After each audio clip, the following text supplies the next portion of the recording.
من لە 25 62 بوومە پێشمەرگە و کە تفەنگەکەشم وەرگە بڕنایەکی وەسات بوو وەم زانی هەموو دنیا ماڵی منە. ئەمڕۆ 60 ساڵ بەسەر پەیوەندیکردنی سەرۆک بارزانی بە ڕیزەکانی پێشمەرگە تێدەپەڕێ و ئێستاژ وەکو پێشمەرگەیەک لە پێناوبەدیهێنانی مافەڕەواکانی گەلی کوردستان بەبێ پسانەوە تێدەکۆشێت. سەرۆک بارزانی بەشداری لە شۆڕشی ئەیلولدا کردووە. لە دوای نسکۆی شۆڕش و سەرهەڵدانی شۆڕشی گوڵان ڕاستەوخۆ سەرپەرشتی هێزی پێشمەرگەی کردووە. هەروەها بەشداری لە چەندین شەڕ و داستانی دژ بە ڕژێمی ئەو کاتەی عێراق کردووە. وەکو خۆی دەڵێت لە زاخۆ تا پێنجوێن چۆتە دێهات بە دێهاتی کوردستان.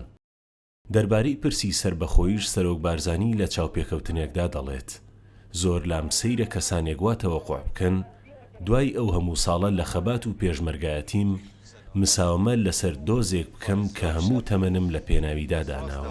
هەرچی بوو ئەم ئەرزە پیرۆزە بکرێ کەمە. سەرۆک بارزانی بە درێژایی تەمەنی سیاسی و سەربازی خۆی هەمیشە جەختی لەوە کردوتەوە. ئەو پێشمەرگەیەکی کوردستانە و ئەم پلێژ لە لای لە هەموو شتێک گەورەترە. پێشتریش لە یەکێک لە چاوپێکەوتنە ڕۆژنامەوانیەکانیدا ڕایگەیاند بوو. بیستی ئایر لە ژیانی ئەودا یادەوەریەکی پرشنگدارە و یادەوەری پەیوەندیکردن بە ڕیزەکانی پێشمەرگەش هەمیشە بۆی سەرچاوەی گەورەترین شانازی بووە.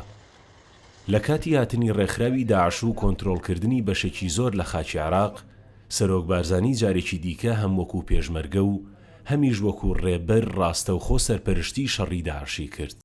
تاکو ناوچەکانی ژێردەستی ئەو ڕێکخراوە کۆنتڕۆڵ کرانەوە و خاکی کوردستانی ژازاد کرا.